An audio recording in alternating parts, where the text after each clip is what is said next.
Bueno, fiscal Félix Kraus, no hay ambigüedad alguna aparentemente, ¿no? En la ley. No, la ley no tiene ambigüedad ninguna. Hay consideraciones políticas para hacer. El tema del Banco Central hay una paradoja. Digo, la reforma de la Carta Orgánica del Banco Central, que tiende a romper el modelo del Banco Central independiente, que fue el Banco Central que armaron los ingleses poniendo a la banca a custodiar las finanzas argentinas para garantizar los acuerdos financieros que hacía Inglaterra con Argentina. Que después llegaban a ser presidente de la República, ¿no? Por supuesto, pero además digo, esto es el modelo que tanto se defiende de la independencia del Banco Central. Ese modelo fue modificado en la modificación de la Carta Orgánica. El kirchnerismo, creo yo de un modo correcto, dijo el Banco Central es una herramienta de la política monetaria al servicio de la producción, de manera que tiene que estar en consonancia con el Poder Ejecutivo.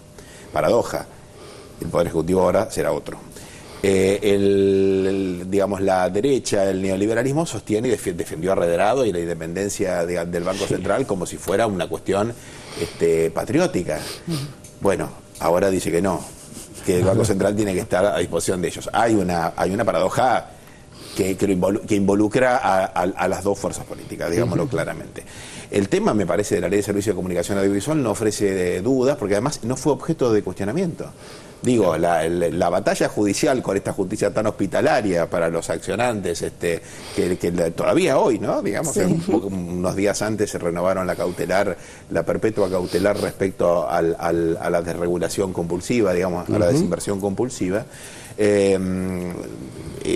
Ha sido el andarivel donde se han puesto todas las energías, pero esto no fue objeto de agravio de nadie, porque nadie seriamente puede sentirse agraviado con que haya ciertas instituciones del Estado en las cuales los mandatos se solapen con el cambio de las autoridades políticas, que a la Corte le gusta llamar mayorías circunstanciales, ¿no?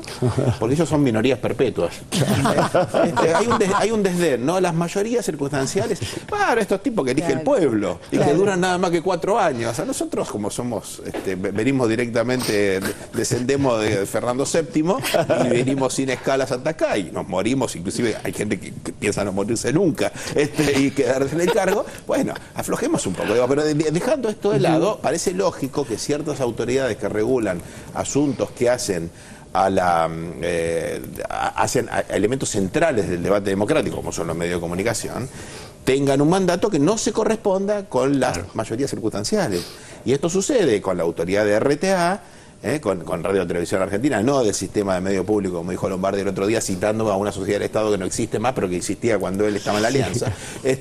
Y el AFCA, el viejo CONFER, la Autoridad Federal de Servicio de Comunicación Audiovisual, que es la institución que regula todo esto, que tiene un directorio además, que es plural. De manera que si el presidente del directorio se manda tantas macanas como se dice que se mandó, el directorio lo puede remover. Y también al director de RTA tiene un sistema de remoción. Ahora, claro, esto no es la voluntad ni el agravio, ¿no? La indignidad, decirle no es indigno. El caso de la procuradora, digo, es un caso todavía más claro. La ley orgánica del Ministerio Público, tanto en el informe de ayer citaban la vieja ley, yo hoy no, sin los anteojos no alcanzo, pero el monitor sí lo citaban la correcta u otra, pero no importa. Lo que quiero decir es que dice lo mismo, remite a la Constitución, claro. Y el procurador o la procuradora dura en su mandato hasta que se jubila, hasta que renuncia porque quiere renunciar, hasta que se muere o hasta que la remueven. Estas son las alternativas por las cuales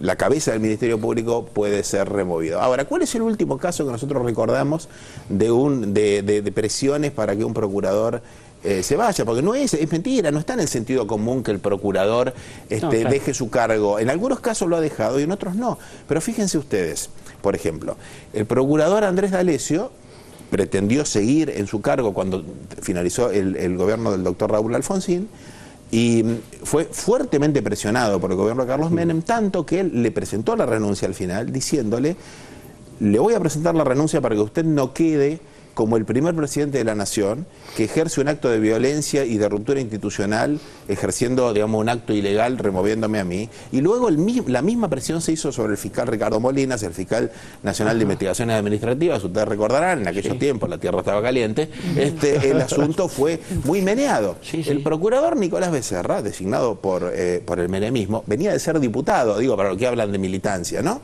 Venía de ser diputado, como el procurador Gauna, el primer procurador de Raúl Alfonsín, Alfonsín fue un hombre de reconocida militancia radical. El fiscal Estracera, para qué les digo, que después fue embajador del gobierno radical y está muy bien, además, quiero decir yo, usted conoce mi posición acerca de que todos debemos hacer públicas nuestras posiciones políticas, porque el pueblo debe saber qué pensamos para controlar mejor nuestras intervenciones y nuestras decisiones. Digo, retomo, el procurador Becerra fue nombrado fiscal, creo que procurador por el 96 más o menos, 97 tal vez.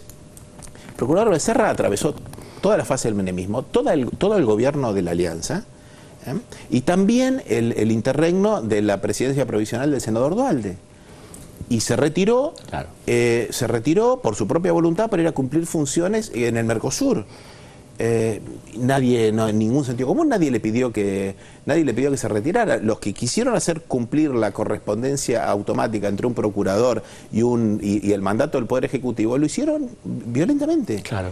Esta es la verdad, y el doctor Reed, bueno, esto es mucho más próximo, ustedes saben, renunció por una crisis política que lo involucró como al vicepresidente de la Nación, un asunto que no tuvo nada que ver con la correspondencia de un mandato, fue otra situación totalmente distinta. Félix, es absolutamente falso ese argumento, Dante, ese argumento es un argumento totalmente falso y se lo pretende montar sobre una enorme mentira, digamos, porque se dice la procuradora es una militante kirchnerista. Sí.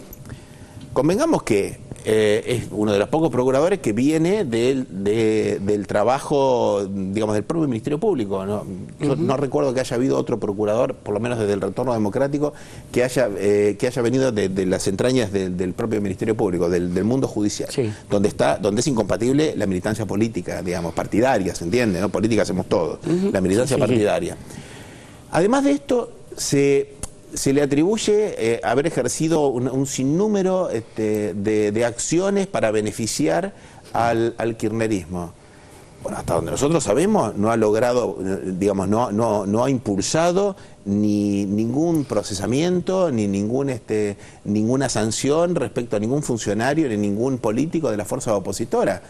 Antes bien, lo que vemos es una reacción de la Justicia Federal que ha sido muy activa en la investigación respecto de los políticos oficialistas, incluyendo a la propia procuradora, que ha sido denunciada por los fiscales que de ella dependen. Así que hay que avisarle, inclusive a los procuradores que se estén anotando en la lista, que lo saben, el procurador no tiene herramientas legales para ejercer la presión y la sobredeterminación sobre los fiscales que tanto le atribuyen a Gil Carbó. Es narrado todo el tiempo así. No lo puede hacer porque, aunque quisiera hacerlo, no puede hacerlo. Los procuradores, digamos, inclusive hasta podemos discutir si está bien o mal que el Ministerio Público sea una institución con tan poco nivel de disciplina interna y de cohesión interna. Hay muchos modelos en el mundo. Digamos, Estados Unidos tiene un modelo en donde el procurador es depende del Poder Ejecutivo y le da órdenes a los fiscales y no hay tutía, ¿no? Es lo que tanto se rascan las vestiduras con este tema.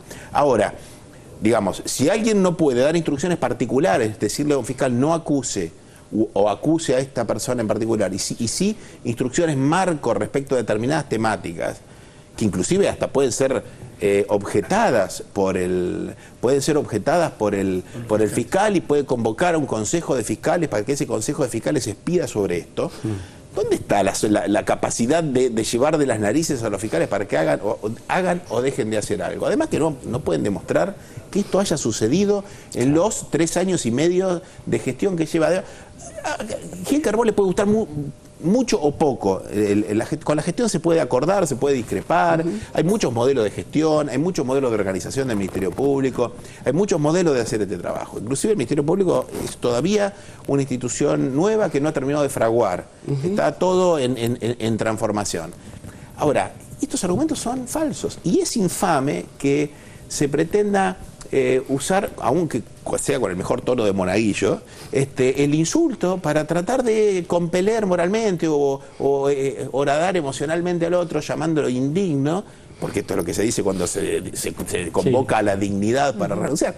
Cualquiera que tenga un poco de espesura política, a esto le rebala, por supuesto.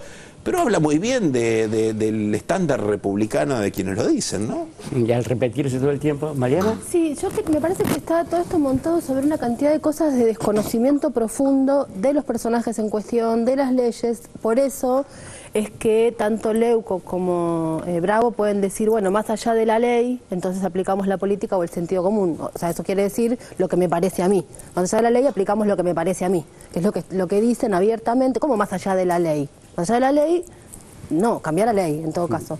Y hay algunas cosas que me parece que está bueno mencionar en este plano. La diputada Giudici, que aparecía en el informe, era diputada cuando se discutió la ley de servicios de comunicación audiovisual. Ella cuestionó todo, salvo la parte de que tanto la AFCA como el directorio de RTA estén 2 años a contrapelo del gobierno siguiente. Ajá. Eso lo podríamos recordar simplemente viendo los archivos, porque ella fue una de las cosas que no cuestionó. Decir además que pese a toda la cantidad de obstáculos y barreras que tuvo y todavía tiene esta ley, esa parte ha sido declarada absolutamente constitucional, por lo tanto quienes quieran modificarlo deberán vérsela con un fallo hasta de la Corte Suprema, que no es precisamente kirchnerista, está de más aclararlo. Por otro lado, la independencia que tanto se cuestiona, la supuesta no independencia de Gilles Carbó. Recordemos, y tiene vinculación con el tema del que estamos hablando, que fue nada más y nada menos que Gilles Carbó, cuando era simplemente fiscal y no procuradora, la que se opuso a la fusión de Multicanal y Cablevisión que propuso Néstor Kirchner. Ella se le paró de manos y dijo, esto no me gusta. No contenta con eso, la presidenta Cristina Fernández, aunque ella haya marcado en su dictamen que estaba en contra de lo que había decidido su marido, la presidenta decide proponerla como procuradora. Por lo tanto, nadie puede decir que sea una señora que dice Sibuana, ni quien habló con ella 5 minutos sabe que más bien todo lo contrario. Entonces, y quien no haya hablado, basta con que vea las leyes. Y digo que están jugando con el desconocimiento con 2 cositas más. Por un lado, están hablando así, a la Bartola, del sistema de medios. Entonces dicen, Canal 7, la televisión pública, Radio Nacional y Telam. Como era cuando ellos lo manejaban. Ajá. Bueno, debemos recordarle a Lombardi, algo que él sabe perfectamente bien, que Telam no forma más parte de esto. Telam está aparte no tiene nada que ver con RTA. Entonces lo meten así para confundir, ¿no? Y lo mandan. Como también mandaron lo de Laura Alonso a la Oficina Anticorrupción. Y ya estaba ella poniéndose el traje para jurar, cuando Graciana Peñafort tuvo que en un tuit recordarle que para ser titular de ahí tiene que ser abogada. Claro. Bueno, entonces esta gente que no le pudo contestar a un tuit de Graciana Peñafort, con lo que significa Graciana, que no es ninguna inocencia ese tuit, pero quiero decir, es gente que no puede responder un tuit. Entonces están jugando con el desconocimiento de los otros para hacer trampa. Porque como todo este tipo de detalles no se conocen en el público masivo, lo que presentan es que hay funcionarios que se quieren atornillar en el sillón y no quieren irse. Y en realidad lo que está detrás es todo esto, que gente que juega con el desconocimiento para ellos llevarse puesto a la República, en nombre de la República, y se la han pasado dinamitando durante todos estos años, nada más y nada menos que la República. Digo, estos bloques que dejaron sin presupuesto a la Presidenta de la Nación. Entonces, si algo no pueden hablar es del orden constitucional en términos de orden, digo, de prolijidad.